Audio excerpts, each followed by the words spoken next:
اليوم هذا الفارس في مكة، هل يعاقبنا الله؟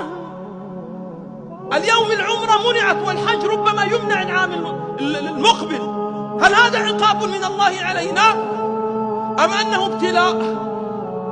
علينا أن نفكر جيدا.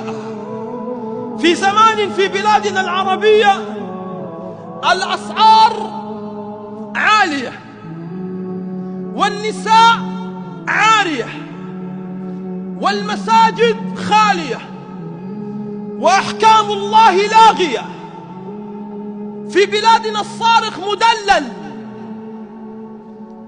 والبطل في قيوده مكبل. في بلادنا الزواج محال والزنا حلال والنساء قوامون على الرجال، وأرض الله محتلة والفقراء تحت المطر بلا مظلة.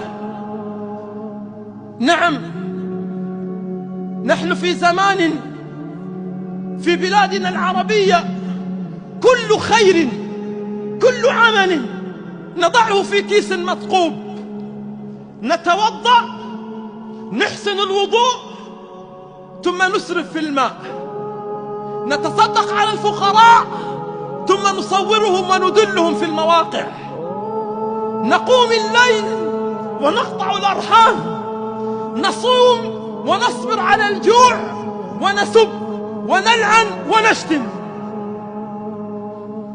ألا إن سلعة الله غالية. بعض الناس لا يستطيع الذهاب إلى الحج بحجة أن التكلفة عالية، لكن يستطيع أن يسافر لشم الهواء. البعض لا يستطيع أن يصنع أضحية بحجة أن تكلفة الأضحية غالية، لكن بإمكانه أن يشتري جوال حديث. ألا إن سلعة الله غالية.